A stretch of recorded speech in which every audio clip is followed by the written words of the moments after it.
Hello roommates, it's Jelana coming at you with another design video, and tonight we are going to be designing a snowman gift bag. If you're already a part of the Blue Crew and on my mailing list, you've been sent the direct link to this project, so there's no need to start a new one. If you want to use any of the images or fonts from this project, you can click the link, look for the code, and add to your own canvas. On our canvas now, we're starting with 2 images. The first one is a drawn image. This is the one we'll be using with the pen tool. First, we're going to edit the text. The word brother is editable, so go ahead and change it to say cool story bro. Resize your text as needed. When you try to align and center, you realize it won't work because the text and image are attached. To fix this, you'll select Detach in the bottom right-hand corner of your screen. Now that both layers are independent, you can align center, then reattach to ensure everything draws correctly on the bag. Next, we need to create a placement guide for our craft bag. Head over to Shapes, insert a square, and change the size to 7 by 10. These are the dimensions that match our large craft bag. Change the operation from basic cut to score, and now you've created the guide box that will help you place the snowman face in the perfect spot for drawing. I'll be placing my image about 4 inches from the top of my bag to account for the handles.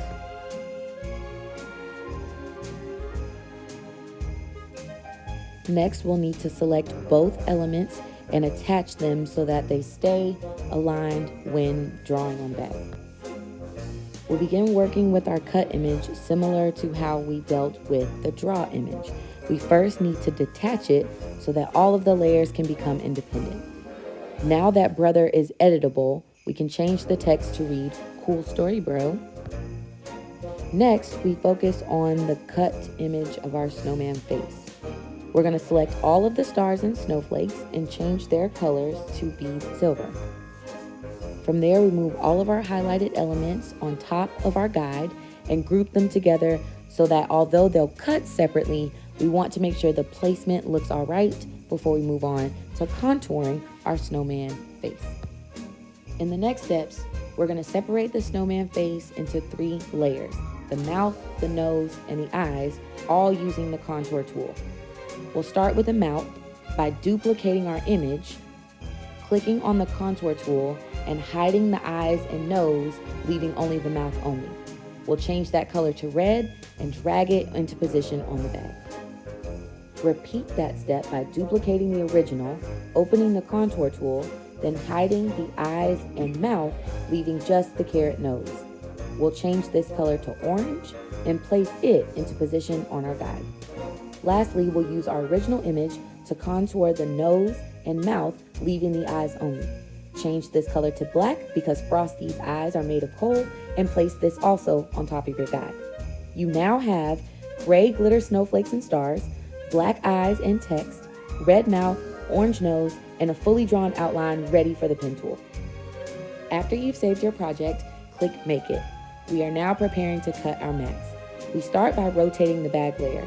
Because the handles cannot fit under the Cricut bar, we'll need to make sure to flip it upside down. You can see exactly what I'm talking about in part 2 of this video. Originally, you'll see 4 separate mats: gray, black, red, and orange. But to save time, we can move all the pieces onto one mat since you're using the same material. Next, we'll need to set our material settings. Because we're drawing on a craft bag, you can click Browse Materials, search Craft, then Craft Cardstock, which is the closest weight to the bag we're using. Because we're using the scoring hack, we'll need to change the tool from the scoring wheel to the scoring stylus. Even if you don't have a stylus, this is a great workaround to ensure your design aligns. After scoring finishes, load your pen and let the machine draw the snowman face. Then move to the glitter cardstock layers. Here's a pro tip. Mirror your glitter cardstock layers and place the cardstock face down on your mat. Cricut defaults to 2 passes, but I also select more pressure to get cleaner cuts. When everything is cut, click Done, then move on to part 2, Snowman Gift Bag Assembly.